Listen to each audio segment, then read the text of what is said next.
Masih punya kekuatan penuh, Irjen Verdi Sambo masih menjabat Kasat Gasus Polri. Meski sudah dinonaktifkan dari Kepala Divisi Propam Polri sejak Senin 18 Juli 2022, ternyata Irjen Pol Verdi Sambo masih memiliki jabatan strategis. Jabatan ini bukan sembarangan.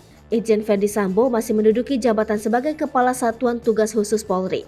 Verdi Sambo menjabat sebagai Kasat Gasus Polri sejak masa Kapolri Jenderal Idham Aziz. Sedangkan Listio Sigit masih menjabat Kabareskrim Polri. Setelah Listio Sigit Prabowo menjabat sebagai Kapolri, Verdi Sambo pun menjabat sebagai Kadif Propam Polri dan juga menjabat Kasat Gasus Polri.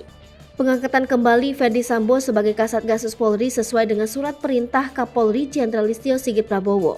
Jabatan khusus Irjen Verdi Sambo ini pun menuai sorotan. Pada saat ini diantaranya Direktur Eksekutif Amnesty International Indonesia Usman Hamid. Hal itu dianggap dapat mengganggu proses pengungkapan perkara tewasnya Brigadir Nofriansyah Yosua Huta Barat atau Brigadir J. Pasalnya beberapa anggota Satgasus Polri disebutnya juga bertugas sebagai tim penyidik perkara polisi tembak polisi itu.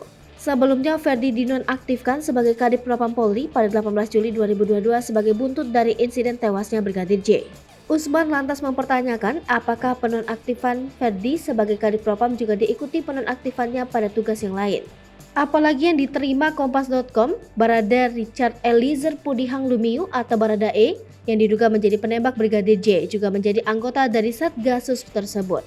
Diketahui kewenangan Satgasus Polri adalah melakukan penyelidikan sejumlah perkara, antara lain yang diatur dalam Kitab Undang-Undang Hukum Pidana, Narkotika, Informasi dan Transaksi Elektronik, hingga tindak pidana pencucian uang. Saat ini, insiden tewasnya Brigadir J masih didalami oleh pihak kepolisian. Ada dua perkara yang tengah diungkap. Pertama, dugaan pelecehan seksual Brigadir J pada istri Verdi Sambo yang diusut oleh Polda Metro Jaya. Kedua, dugaan pembunuhan berencana yang dilaporkan pihak keluarga dan ditangani oleh Bareskrim Polri. Tak berhenti di situ, perkara ini juga diselidiki oleh Komisi Nasional Hak Asasi Manusia.